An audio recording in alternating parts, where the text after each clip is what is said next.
Machado de Assis é um caso hoje excepcional. Estamos comemorando, se é possível comemorar a morte, mas, enfim, o centenário de morte de Machado, né? E ele se tornou, naturalmente, quase como voz unânime, o maior escritor brasileiro, né, do século XIX, com certeza, e talvez até hoje. O fato é que Machado tem um percurso pessoal, né, um destino pessoal bastante interessante e pode-se dizer até um pouco inesperado para o Brasil. Ele nasceu no meio de uma família pobre e no antigo Morro do Livramento, no Rio de Janeiro, isso lá em 1839. Para a gente situar, 1839 era ainda o período regencial, depois da saída do Dom Pedro I e antes da coroação do Dom Pedro II. A formação do Machado de Assis se deu aparentemente em casa, sem que ele tivesse frequentado escolas, e não há, inclusive, documentos nem testemunhos de que ele frequentou escola, portanto, teve uma escolaridade, não é, normal, que também não era de rigor na época. As escolas eram muito poucas e de difícil acesso à população mais pobre. Então, aparentemente, a educação inicial do Machado, o seu letramento, vamos dizer, deve ter se dado no interior da família rica, que era a proprietária da chácara do Livramento, ali no morro. Ele aprende, inclusive, francês, e sobre o aprendizado do francês correram muitas lendas, se inventaram muitas histórias, mas até hoje também não há provas decisivas de quais meios ele teria utilizado para aprender o francês. O fato é que, a partir de certo momento, já na adolescência, ele sabe bem francês e está escrevendo, inclusive, poemas em francês e lendo. É preciso lembrar que a língua francesa, naquele momento, tinha o peso e a credibilidade da cultura letrada, literária, que, em parte, tem hoje, generalizadamente, a língua inglesa no Brasil. Então, o seu aprendizado do francês pode ter ocorrido, e possivelmente foi assim, no meio em que ele convivia, não é? E muito cedo ele se desloca para contatos jornalísticos na editora do Paula Brito, passa a colaborar com jornais, com revistas. Não é uma colaboração ainda adolescente, mas, de todo modo, aos poucos ele vai se firmando. Há uma riqueza de detalhes que se assevera a respeito disso, mas esses detalhes, de fato, são, em boa parte, inventados e, em outra parte, baseados nos próprios testemunhos que o Machado deixou, não biográficos, que ele nunca escreveu sua autobiografia, mas testemunhos que ficaram a partir da sua colaboração jornalística. Quando o Machado vai se firmando enquanto jornalista, mas era um tipo de jornalismo curioso, porque era um jornalismo que pode-se dizer literário. Ele publica nos jornais poemas, pequenas traduções, e também ele passa a se dedicar, a partir de certo momento, ao teatro. Embora ele nunca tenha conseguido ser um teatrólogo, vamos dizer, de peso, mas a sua dedicação ao teatro o leva também a traduzir peças francesas e conseguindo uma inserção no meio intelectual que vai aos poucos se consolidando.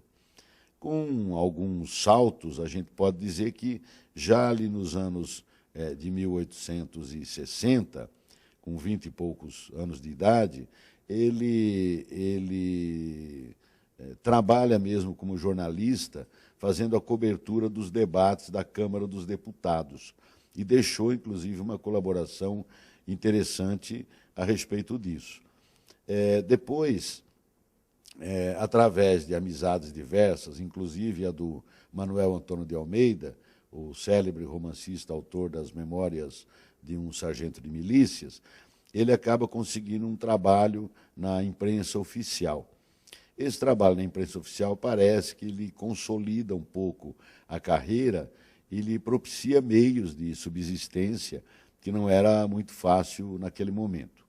Voltando um pouco, o Machado é um produto híbrido, né, do ponto de vista étnico, muito curioso, porque o pai dele era brasileiro, mestiço, provavelmente mulato, mas do qual não ficou nenhuma documentação visual, não é? E a mãe era uma portuguesa que tinha vindo para o Brasil. Esse esquema, curiosamente, ele reproduz depois, ele mesmo sendo, né, mestiço e tendo se casado também com uma portuguesa. Então, é um movimento curioso que há, né, em que ele reproduz a história familiar, que era a do pai, né, e ele retoma depois. E vive, né, a Carolina, a mulher dele, com quem ele se casa em 1869. Nessa altura, ele já era um romancista... Não, perdão, romancista ele não era ainda. Ele passa a escrever romances na década de 1870. Mas ele já era contista, poeta, teatrólogo, crítico literário, né, e jornalista com aproximações intensas em diversos jornais e revistas da época.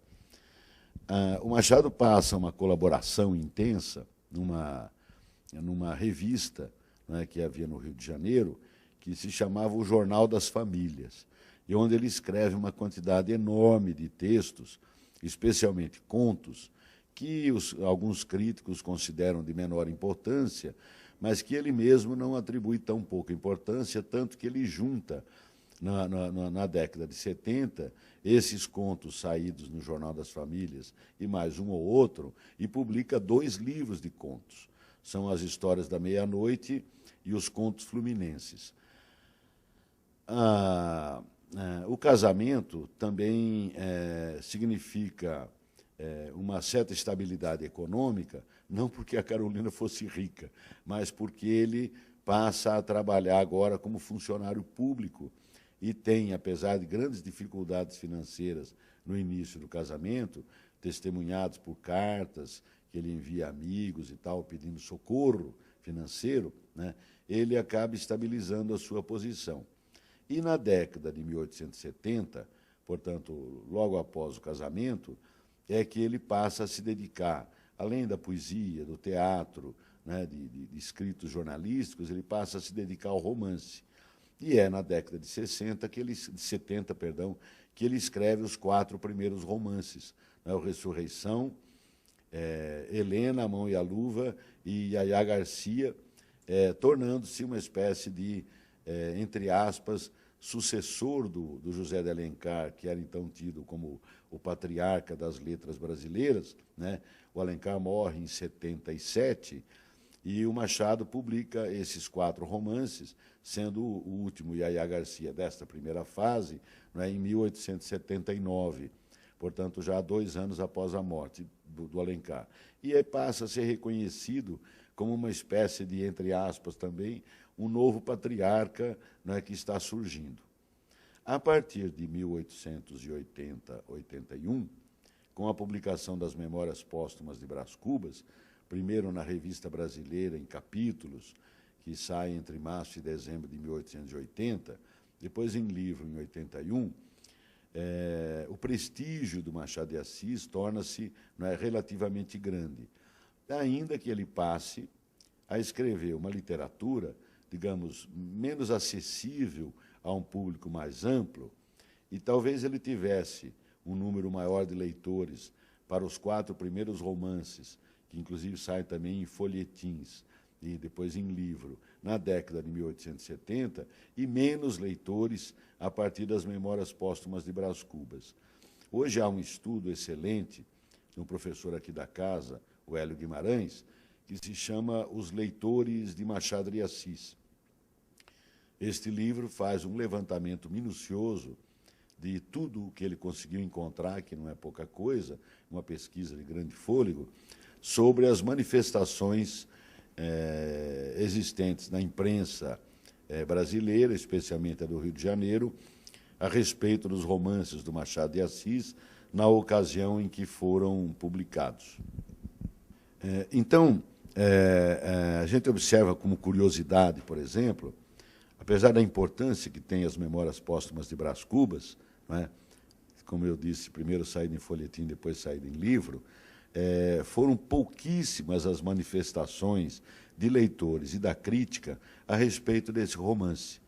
Fazendo uma comparação assim rápida, o Mulato, do Aloysio Azevedo, que saiu no mesmo ano de 81, recebeu mais de 200 artigos e resenhas pelo Brasil todo, enquanto o Brás Cubas recebeu 3 ou 4 ou 5, não tenho a memória exata agora, né, apenas de manifestações. E todo mundo, e especialmente uma ou outra manifestação de leitor mais astuto, se perguntando que tipo de romance é aquele, se inclusive de fato era um romance. Então vê-se que a produção machadiana a partir de Brás Cubas torna-se uma espécie de corpo estranho na literatura brasileira, e esse corpo estranho é, de fato, o que acabou se tornando para nós hoje, né, em 2008, uma espécie de cânone, que, entretanto, é divergente e é diferente, né, do cânone geral da literatura brasileira. Poderíamos até pensar em 2 cânones. Um da literatura brasileira, digamos, romântica, realista, naturalista, né, para pensar o período machadiano, e um outro seria um cânone específico de Machado, que tem algo de romântico na sua primeira fase, depois tem uma espécie de questionamento e invenção que perfilha alguma coisa do realismo, mas também é antirrealista. Só para dar um exemplo, romance machadiano, regra geral, não respeita a verossimilhança. Mas, sem embargo, embora não respeite a verossimilhança, que era um dado fundamental do realismo, ele também não foge inteiramente à verossimilhança.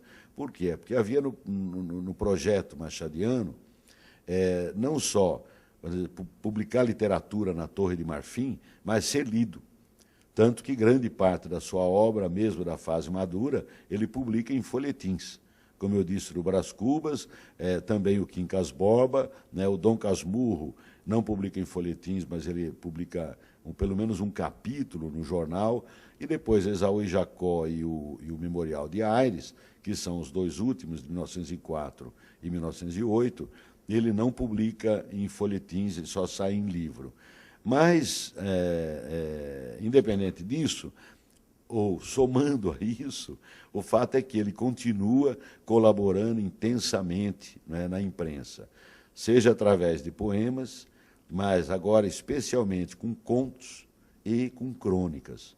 Alguns dos contos mais extraordinários e terríveis do Machado, ele publicou no maior jornal da época, o jornal mais conhecido e famoso, que era a Gazeta de Notícias, a mostrar como o empenho dele, digamos, na formação de um público leitor, fosse capaz de ler literatura de qualidade, era completo esse empenho. Ele era um homem, né, que estava, ainda que fazendo, não poucas vezes, a demolição, digamos, dos valores estabelecidos, com uma linguagem que tornava, até certo ponto, receptiva à própria demolição, mas tinha também uma espécie de intenção subjacente ou subterrânea que era edificante, ou seja, de construir um leitor, programar um leitor que fosse capaz de ler aquela literatura que ele fazia, mas também contribuir, de um modo ou de outro, digamos, para o alevantamento cultural do país.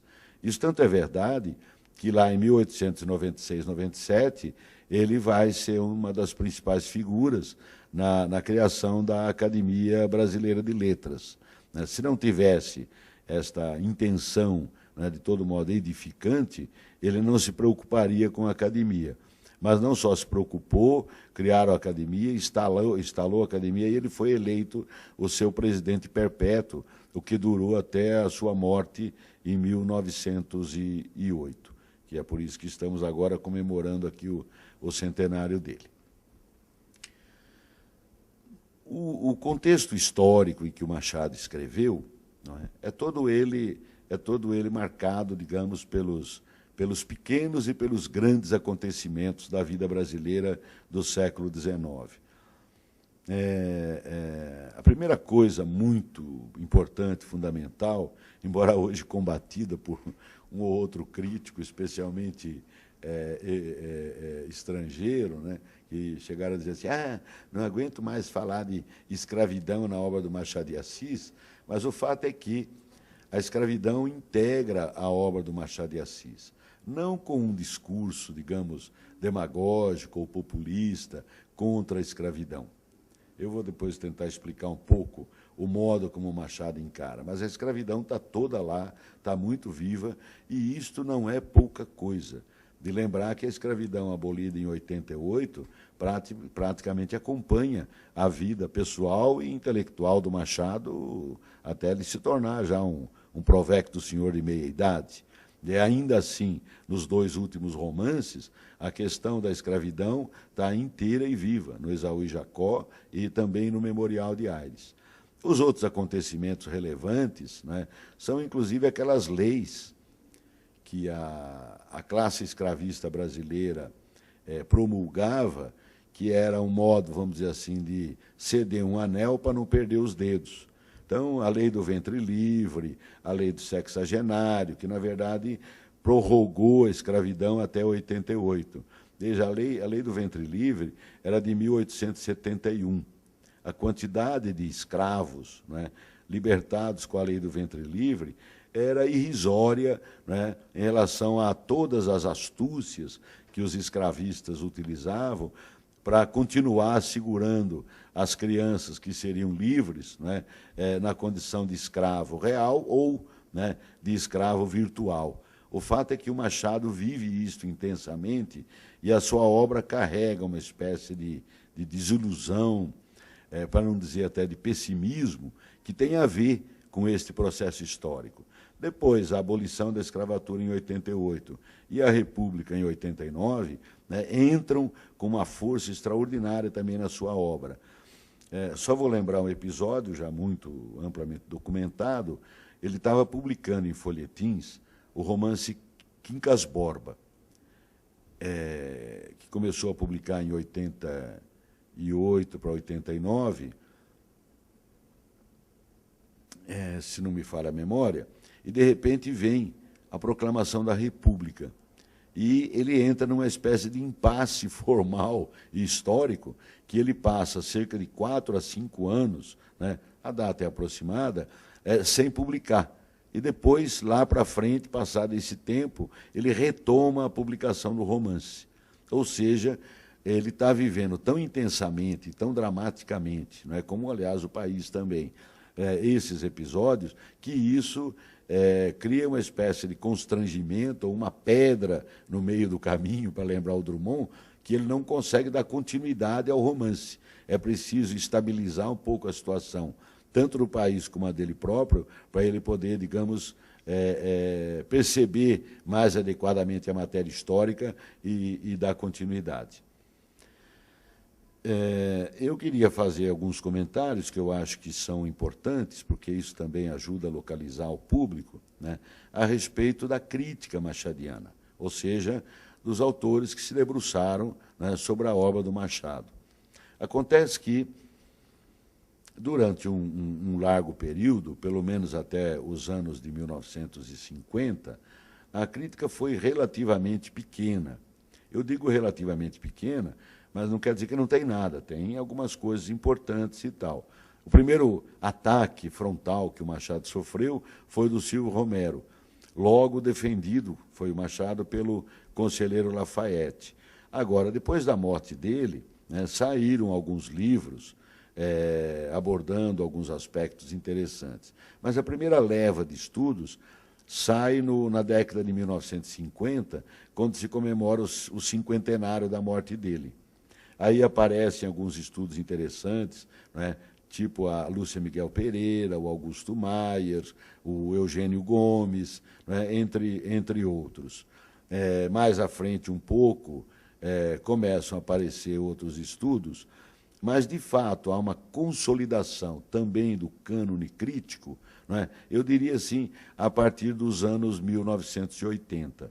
De 1980 para cá, vamos dizer, nos últimos 25 anos, a ampliação dos estudos sobre Machado é enorme, e a abordagem de múltiplos aspectos, de diferentes questões, que tanto desmentem a famosa tese de que o Machado era absenteísta, que não se ocupava não se preocupava com a vida dos pobres e dos escravos. Isso tudo foi largamente desmentido, e percebeu-se, inclusive, que o Machado, na sua obra, fazia um esforço enorme de leitura do Brasil, que ele não tinha uma preocupação simplesmente metafísica com a literatura, ainda que isso também passe, e talvez menos por conta do Machado e mais por conta das ilusões dos seus personagens narradores. Então eu vou alinhar alguns críticos, né, e certamente praticando injustiça com algum que eu vou esquecer, mas o esquecido que se sentir injustiçado, considere-se incluído, né, que não é intenção. Então, nos últimos 25 anos, nós temos contribuições do Antônio Cândido, do Roberto Schwartz, do Raimundo Fauro, do Alfredo Bose, que revisaram, releram e incorporaram dimensões, inclusive insuspeitadas, sobre a obra do Machado de Assis, tanto do ponto de vista histórico-sociológico, quanto do ponto de vista formal.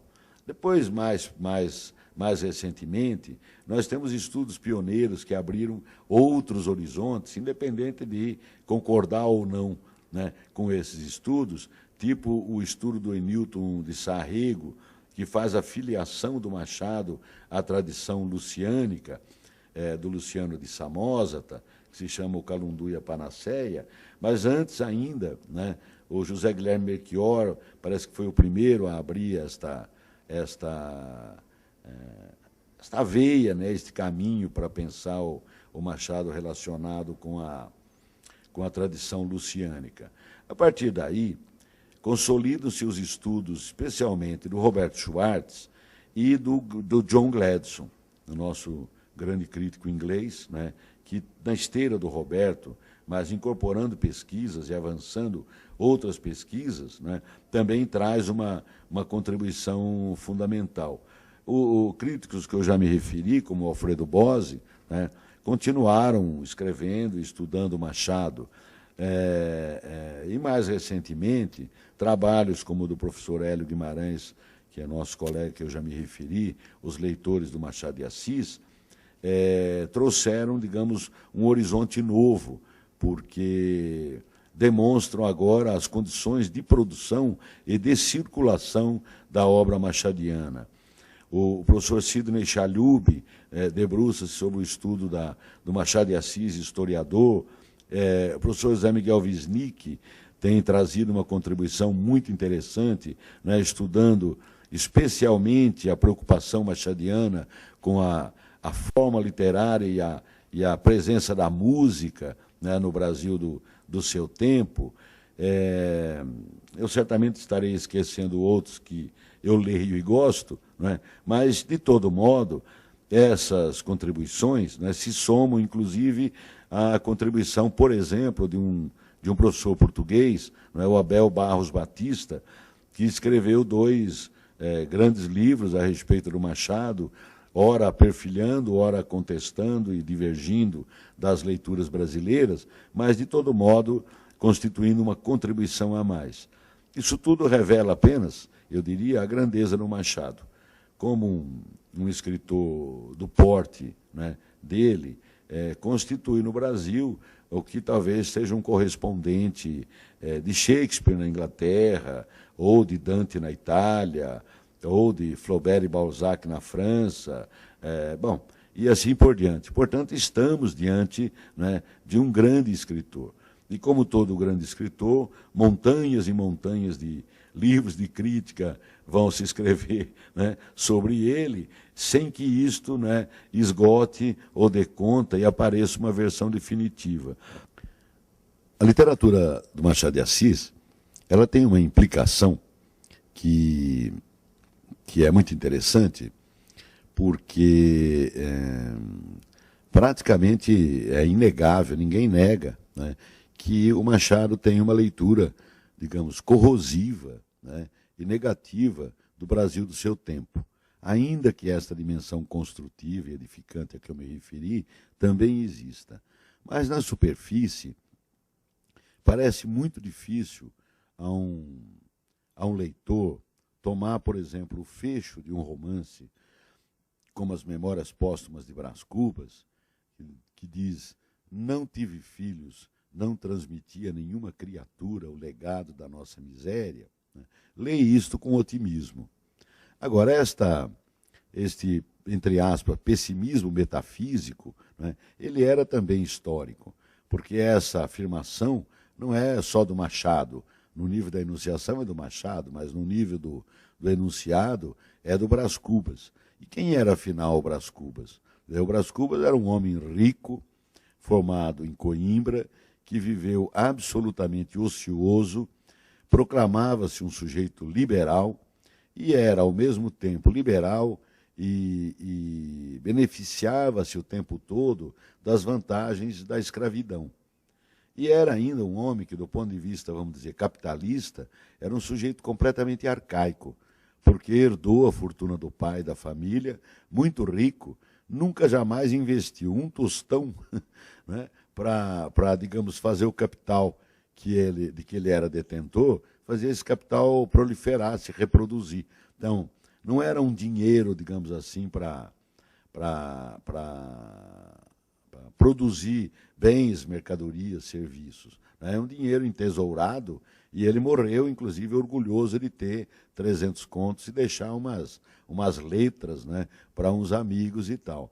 Ora, este impasse, digamos, entre o arcaico e o moderno, é uma questão fundamental no Machado de Assis.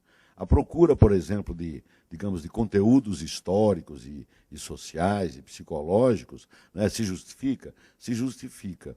Mas, de um ponto de vista amplo, né, esses impasses todos, sociais, históricos, psicológicos e tal, inserem-se numa discussão mais ampla, que era a perplexidade e, até certo ponto, a desilusão do Machado de pensar a modernidade do Brasil. Como é que país, afinal, ia sair do impasse, vamos dizer assim, do liberalismo convivendo com a escravidão, em que a classe dominante, que proclamava liberal, ao mesmo tempo não abria mão da escravidão. Isso colocava um impasse que o Machado estuda nas suas minúcias psicológicas, como é que a consciência das personagens, né, trabalha e se acomoda, né, seja do ponto de vista das vantagens que tem, mas seja do ponto de vista das humilhações que elas se obrigam a viver. Então, outra coisa, nesse ponto, o Machado tem uma extrema sensibilidade para mostrar o modo de inserção dos escravos e dos pobres numa sociedade como essa, onde as personagens que são de classe dominante não têm olhos para ver, mas o Machado insere essas personagens, né, ainda voltando ao caso do Brás Cubas, como a Dona Plácida, insere essas personagens a mostrar como a classe dominante, ela sim, não o Machado, era indiferente à sorte dos pobres e, ao mesmo tempo, ela usava de toda a perversidade que lhe era possível, né, para manter os pobres, digamos, no seu lugar. Herança que, casualmente, não foi superada no Brasil até hoje. Se há um lugar que, né, no Brasil todo mundo mais ou menos reconhece, inclusive os pobres, é o lugar dos pobres. E o Machado saca esta coisa. Agora, como é que isto, digamos, não provocava escândalo ou não provocava censura, alguma coisa no seu tempo? É que, a meu ver, Machado de Assis utilizava uma estratégia retórica que consistia fundamentalmente no uso de uma ironia, que era uma ironia de fundo, tão forte, tão interessante, que a tradição da retórica chama a ironia que utiliza a tática da ação. O que quer dizer isto? É uma ironia que utiliza a simulação e a dissimulação. Ou seja, a voz irônica, diante da matéria histórica com que ela está trabalhando, ela vê o seguinte: esta matéria histórica, é de tal gravidade que ela não tem solução a curto prazo. E que se a voz narradora, que está lá, na verdade, no Machado de Assis, digamos que é o nível da enunciação, oferecer os argumentos contra essas personagens que constituem a matéria histórica, o que é que vai acontecer? Essas personagens vão se utilizar desses argumentos para fazê-los voltar contra a voz democrática, que está oculta, mas que é a do próprio Machado. Nisso, o Machado faz uma operação textual que é assim: quero manter a confusão e o mal-entendido até o fim. Se quisermos um exemplo, eu vou terminar de explicar isso, né? Podemos pensar no caso do Dom Casmurro. Afinal, estamos nós aqui, né, gravando isto, o público assistindo, Capitu traiu ou não traiu? Né? Veja que a confusão permanece, né? Não tem como resolver, e mais ainda, é pior, porque o fato da Capitu ter traído ou não é relevante. Então há um deslocamento, até mesmo da questão central. Bom, voltando ao ponto desta ironia estratégica, então, o Machado não está preocupado em resolver o problema. Ele está preocupado em estaquear e mostrar qual é o problema. E quem é que vai resolver o problema? Quem vai resolver o problema é a história. É a história do país, são os homens que fazem e que constroem o país. Então, neste sentido, esta ironia estratégica permite a ele também que trabalhe, né, com uma dupla herança, não só observando a vida social, de um lado, observando também, do mesmo lado, a literatura brasileira, que era feita no seu tempo e que era anterior a ele, e também observando a literatura estrangeira. O Machado era um leitor, como a gente chama, de pantagruélico. Ele lia tudo, ou de quase tudo, e tinha uma memória extraordinária. E mais, operava, né? Aí eu preciso fazer um parênteses, me lembrar, né, da contribuição inestimável do professor Gilberto Passos, né, que é aqui também da faculdade, que estudou o influxo francês no Machado de Assis. Então, o que faz o Machado? Ele lê a França, por exemplo, ou a Inglaterra, ou enfim, ou a Alemanha, ou a Itália, e desloca passagens e textos e contextos e livros, né, lá do seu lugar original, e faz uma adaptação ao Brasil.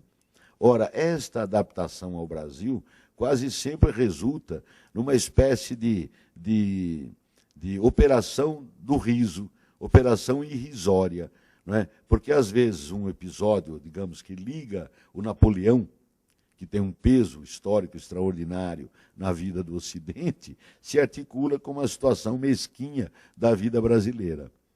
Esse deslocamento permite ao Machado, em grande escala, né, operar com a ironia, mas operar também com a sátira, não é, com o riso e com o humor. O conjunto desta operação retórica, né, produz efeitos que a gente ri até hoje, ainda que a gente já tenha lido um sem número de vezes.